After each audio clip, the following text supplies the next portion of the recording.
Bon, d'une part, c'est vrai que j'aime beaucoup le Japon et je suis toujours heureux quand j'ai des raisons de retourner au Japon. C'est toujours un plaisir pour moi. Et aussi, ce qui m'a intéressé, c'est le passé de cette maison et naturellement de faire une sorte de collage avec l'espace, avec le lieu. On ne peut pas être neutre dans un endroit comme celui-là. Finalement, ce qui m'ennuie le plus, c'est les salles modernes, au White Cube. Et là, il y a une sorte de lieu très chargé, que je pense intéressant, en même temps très difficile, mais intéressant. En tout cas, ça pose des questions qui sont différentes que les questions qu'on peut se poser quand on fait une rétrospective dans un musée. Là, il s'agit de faire une œuvre qui soit presque invisible, mais qui parle du lieu.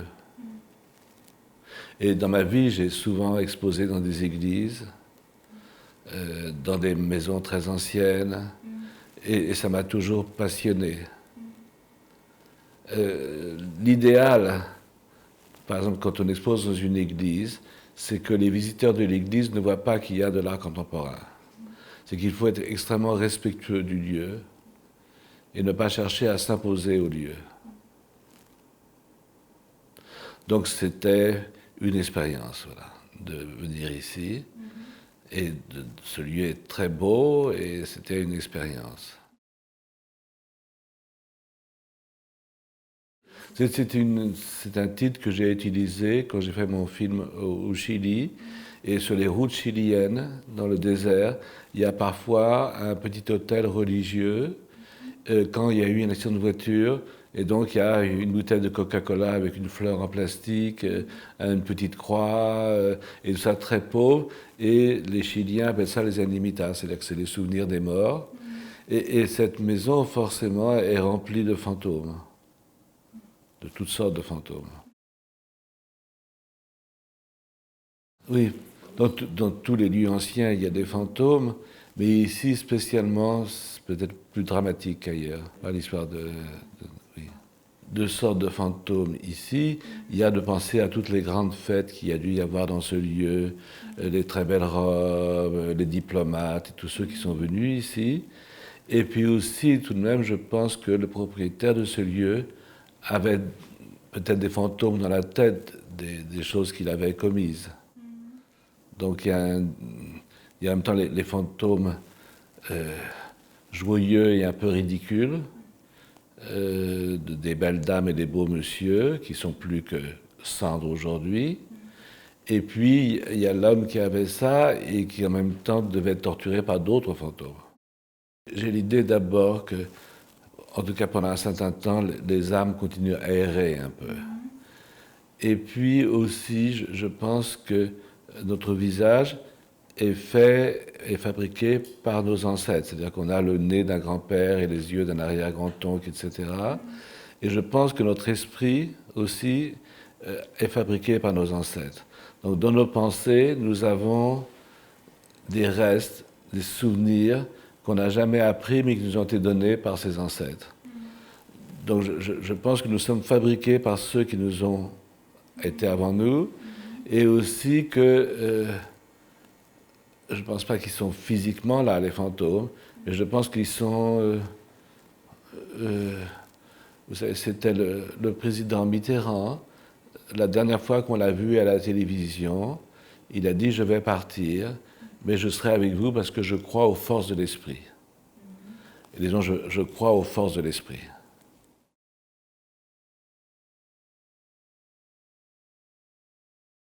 Moi, je ne suis pas un croyant. Donc je ne pense pas qu'il y a quelque part où on reste. Je pense effectivement, je ne pense pas qu'il y a une autre vie après la mort. Mais je pense qu'il y a, tant qu'on est vivant, il y a un peu les fantômes. Si tu veux, par exemple, j'avais une grand-mère qui était une femme remarquable, comme toutes les grand-mères, mais très forte. Aujourd'hui, je suis le dernier à pouvoir me souvenir d'elle. Donc le jour où je vais mourir, elle va avoir disparu totalement. Et donc je crois que, et c'est un des sujets de mon travail, c'est qu'il y a une telle différence entre l'importance de chacun Tu es très importante, je suis très important, ma grand-mère, etc. Tout le monde est très important. Et tout le monde est très important parce que tout le monde est unique et différent de l'autre. Et en même temps, on sait qu'en 3 générations, ça va être totalement oublié, qu'il n'y aura plus aucune trace de nous. Et donc c'est une sorte de question. C'est une question qui est chez les humains depuis le début du temps et jusqu'à de l'Amazonie au Japon, enfin dans tous les pays du monde, chez toutes les cultures du monde. On dit que l'humanité a commencé quand les humains ont commencé à enterrer leurs morts. Et donc, voilà, peut-être que je suis un enterreur. Peut-être que mon métier est d'enterrer, c'est-à-dire de faire le culte des morts. Je crois que ce qui est pour moi très important, c'est d'essayer de considérer chacun comme quelqu'un d'important. Je n'ai jamais parlé de groupe, mais toujours d'unité. Et donc de célébrer chacun.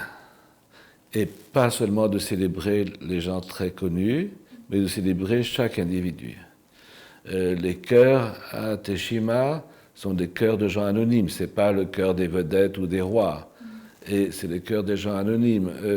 Toute ma vie, toutes les photos que j'ai pu faire, c'était des gens anonymes.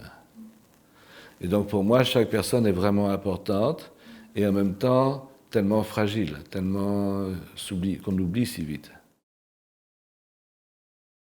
Alors les petits théâtres d'ombre, là c'est vraiment sur les fantômes, mais même presque de manière enfantine. Enfin, c'est vraiment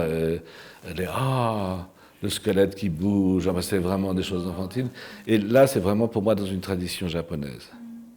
Parce que au Japon, il y a énormément de représentations de fantasmagorie, de fantômes, de squelettes. C'est dans une grande tradition. C'est même toujours quelque chose qui me surprend au Japon, c'est que les Japonais sont un peuple très peu religieux. Et pourtant, il y a toujours ce culte des morts et ce jeu avec la mort. Et donc, les théâtres d'ombre sont totalement pour moi dans cette tradition japonaise. Oui, parce que justement, ce lieu est presque intouchable. Et donc, j'ai pensé que la parole était une manière de transformer le lieu sans abîmer le visuel du lieu.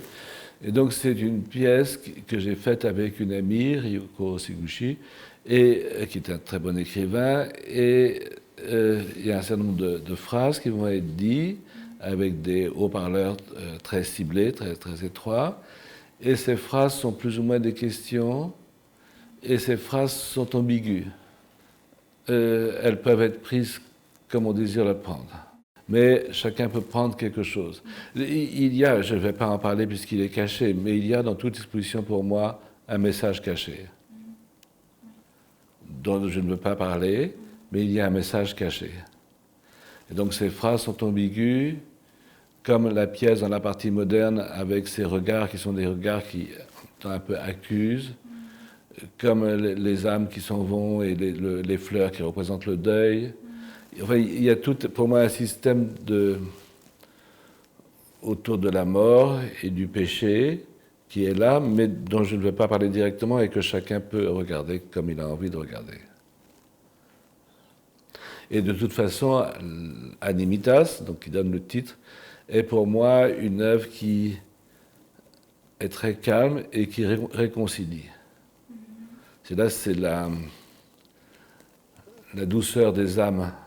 Disons, ce n'est plus la bataille des humains vivants, c'est vraiment les âmes qui chantent avec le ciel, mais qui n'ont plus cette sorte de souffrance. Donc c'est une œuvre qui est beaucoup plus douce et reposée.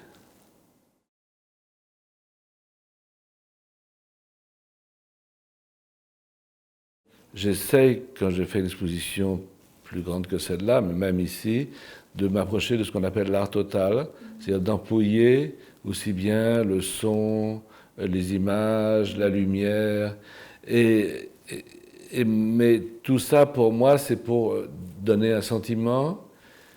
Et ce que je désire, c'est que le visiteur soit pris dans un univers. Et il est pris déjà dans cette vieille villa, qui est déjà un univers, et donc ce que je fais est encore pour augmenter cet univers. Oui, un théâtre, c'est vrai, mais un théâtre où le visiteur devient aussi acteur de ce théâtre, puisqu'il va se promener et que c'est lui qui va déclencher les paroles.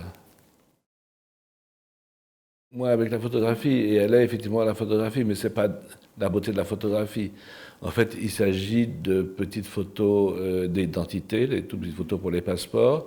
Et en fait, ils sont des Grecs, par hasard, parce que j'ai fait cette pièce pour la première fois en Grèce, mais c'est universel, disons. Et ils sont tout de même des gens qui posent des questions pour moi. Et puis, l'important, c'est le dispositif. Je vais peut-être un tout petit peu transformer cette œuvre, on en parlera plus tard. C'est un dispositif où on est perdu et on est surtout ces témoins qui vous posent des questions. C'est plus des questions avec la voix, mais c'est des questions avec les yeux. Et puis ce serait trop des visages qu'on peut reconnaître. Là, c'est presque personne. Et le fait qu'ils soient imprimés sur des voiles très légers, le fait qu'ils bougent par le vent, tout ça fait que c'est... ils sont là vraiment des fantômes, eux aussi.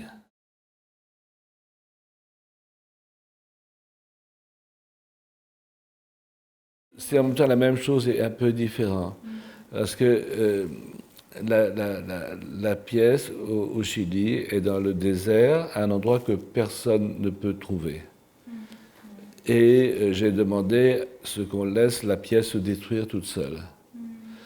Donc aujourd'hui, ça fait plus d'un an, je ne sais pas combien il reste. Il y avait, je crois, 600 clochettes, je ne sais pas combien il en reste aujourd'hui.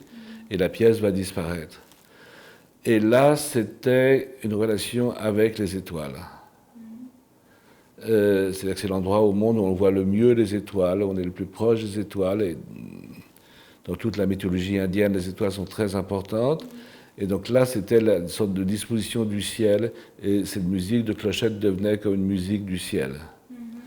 À Teshima, là, j'ai voulu continuer le travail que j'avais fait avec les archives du cœur, où chacun peut envoyer son cœur, enregistrer son cœur. Et là, c'est un endroit de pèlerinage pour moi. Donc on y va pour écouter le cœur de quelqu'un ou pour donner son cœur. Et là, j'ai demandé que l'œuvre ne s'arrête jamais et que les visiteurs qui le veulent, pour une somme très petite, je ne sais pas, 5000 yens ou je ne sais pas combien, peuvent acheter une clochette et écrire sur le morceau de plastique qui pend à la clochette le nom de quelqu'un qu'ils aiment. Donc on peut imaginer qu'avec le temps, toute la forêt devienne un endroit de vœux, comme ça. Et c'est dans une tradition qui est aussi une tradition qu'on retrouve beaucoup au Japon, quand on dépose le vœu dans un temple. Et mon rêve, mon désir, c'est qu'aujourd'hui spécialement, c'est qu'on oublie qui a fait ça et qu'il reste que comme une sorte de lieu sacré où on ne sait plus si c'est un artiste ou quelqu'un d'autre, mais on sait qu'il faut aller dans cette forêt, acheter une cloche et la déposer là, et on sait que c'est comme un endroit des amours, où des gens disparus, mais qui reste l'amour. Et donc pour moi, c'est de créer un nouveau pèlerinage. Je m'intéresse beaucoup à la mythologie, et je pense que la mythologie est finalement plus forte que l'art. Par exemple, il y a cette pièce au Chili mais qui existe mais que personne n'a vue. Il y a en Tasmanie cet homme qui a toute ma vie, acheté ma vie et qui l'a gardée dans une caverne. Il y a les archives des cœurs. Et par exemple, il est toujours bien d'aller à Teshima parce que c'est très beau, mais l'histoire, le mythe de cette île remplie de centaines, parce qu'aujourd'hui on est près de 100 000 cœurs, je crois, le mythe est plus important que de le voir. C'est-à-dire qu'il est plus intéressant de voir, de savoir cette histoire que de voir le lieu. Et donc c'est comme les grands mythes plus ou moins religieux. Là, je viens, par exemple, de faire une chose qui m'a intéressé. J'ai vendu pour très cher à un musée belge une œuvre, mais je n'ai rien donné à ce musée. Il n'a rien reçu. Il a simplement le droit un jour de faire cette œuvre. C'est-à-dire quand je serai mort, ils auront le droit de refaire, ou avant, de refaire cette œuvre. Mais ils n'ont aucun objet matériel. Ils ont quelques photos, quelques indications. Et donc il s'agit beaucoup plus d'une partition musicale qu'on peut rejouer que d'une sculpture qui est mise dans un réserve et qu'on peut ressortir. Là, il faut refabriquer l'œuvre et en la refabriquant, on la transforme aussi. Et donc, quand je serai mort, j'aimerais bien qu'on dise c'est une œuvre de Boltanski interprétée par monsieur Untel ou madame Untel. Et on dira elle est bien interprétée ou elle est mal interprétée.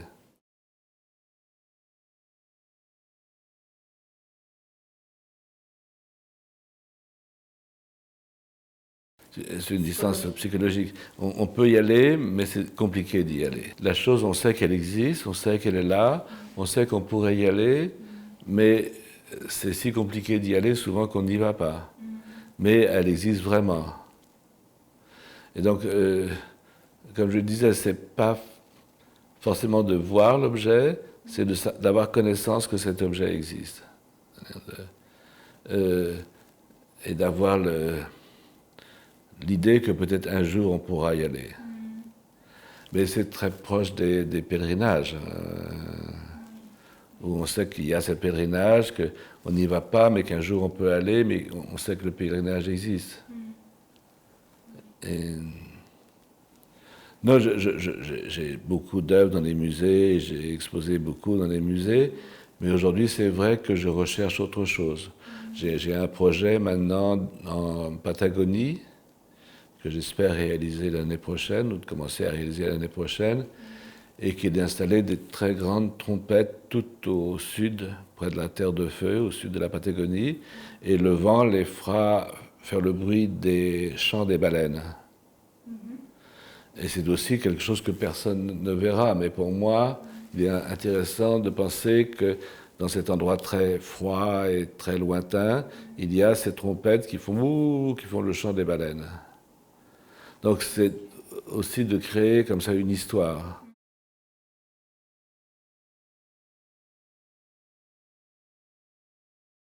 C'est une montagne avec effectivement des vêtements qui sont couvertes par cette couverture dorée qui sert à entourer les blessés graves.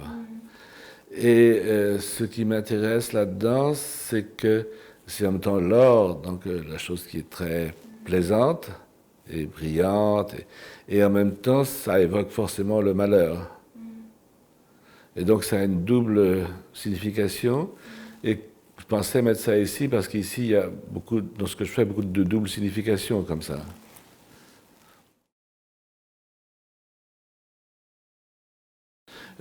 Donc j'ai fait ça pour l'exposition que j'ai faite à Monterrey au Mexique. Et Monterrey est à la fois un endroit très riche, c'est la ville la plus riche du Mexique. Et il y a toujours cette tradition de chercheurs d'or et tout cela. Et en même temps, c'est l'endroit le plus dangereux où il y a le plus de morts. Et donc il y a à la fois l'or comme richesse et en même temps le fait que c'est là l'endroit le plus dangereux du Mexique. Ça signifie les cadavres. Voilà.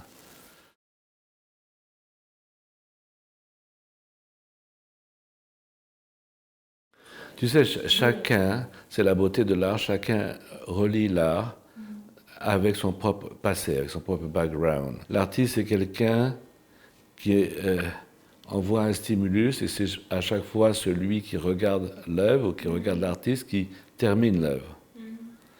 Donc, à un moment, je disais que les artistes n'avaient plus de visage, qu'ils avaient qu'un miroir à la place du visage et que chaque personne qui le regardait se retrouvait. Donc, effectivement, il y a eu cette expérience, moi, tout de même, que je crois que ma vie et mon art ont été liés à la Shoah. Je suis même des derniers, je veux dire, survivants de la Shoah. Les Japonais ne connaissent pas cette histoire. Et donc forcément, ils vont relire ça d'une autre manière par rapport à une autre catastrophe qui sont les tremblements de terre. Donc chacun relie avec ce qui le touche vraiment. Et je dois dire que je ne suis pas contre ça. Je pense que c'est tout à fait mon rôle. et que j'espère d'être le plus universel possible. Donc, même si pour moi, évidemment, les vêtements représentent plutôt un souvenir de la Shoah, j'accepte et je comprends très bien et je suis content que pour d'autres, ce soit les tremblements de terre. J'ai été à Fukushima très peu de temps après les événements et c'était très émouvant de voir les villages tout à fait détruits avec les choses entassées. C'était absolument incroyable. Et aussi, il y a deux choses qui m'avaient frappé. Il y a une chose qui est le hasard. Il y avait une école qui était un tout petit peu au-dessus du village et les enfants avaient été préservés et tous les parents étaient morts. Et donc à 1 mètre près, les enfants auraient aussi été tués. Donc il y a toujours cette idée de pourquoi celui-là vit, pourquoi celui-là est mort. Est-ce que c'est Dieu qui l'a voulu ou est-ce que c'est le hasard? Et puis l'autre chose qui m'avait frappé, c'est que j'avais été beaucoup en voiture autour de la zone interdite et que j'avais vu beaucoup d'animaux sauvages, des biches, des cerfs, et comme si les animaux sauvages avaient pris la place des hommes. Mais effectivement, les villages détruits par le tsunami étaient une des choses qui me sont restées le plus comme une vision d'horreur. Et je voulais travailler là-dessus. Et puis, des amis japonais m'ont dit que c'était pas encore possible. C'était il y a 6 mois après le tsunami, donc ils m'ont dit que c'est trop frais. Mais je m'intéresse énormément à savoir entre le hasard et la destinée.